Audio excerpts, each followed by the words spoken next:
And the ultimate goal is to improve the function of the capital market, but also serve investors better.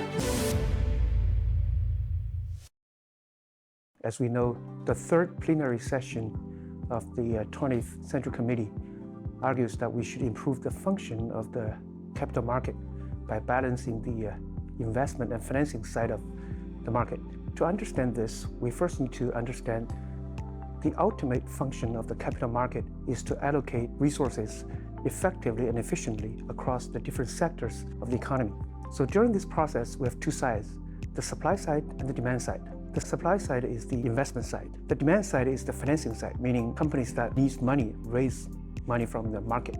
By balancing between the investment and financing side, we're referring to the current status quo, which is Chinese equity market at this point of time. On a net basis, it's a financing market in the sense that companies raise more money from the market than they give back to the market in terms of dividend or stock repurchase.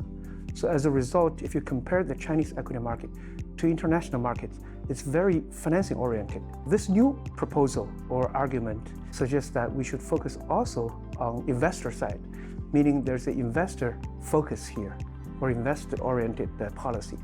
In other words, not only we need to care about the companies that raise money, we also need to care about the investors, whether they are protected well enough, whether they have enough returns from the stock market. So that's the basic understanding of this policy. Shanghai is one of the two major financial centers of China. I think there are at least several ways that we can see that Shanghai has been doing in terms of improving the investing side of the equity market.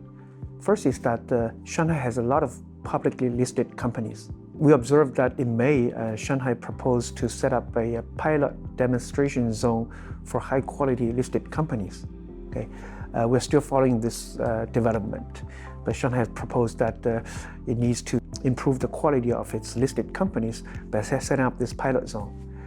Second is that, remember, so Shanghai Stock Exchange has done tremendous amount of work in terms of investor education, investor protection, listed company regulation. So what we observe is that SSE, Shanghai Stock Exchange, has set up an investor education and protection committee.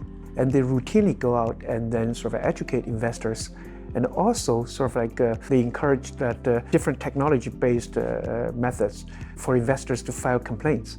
So retail investors, it's much easier for them to file complaints to not only to regulators but also to a stock exchange.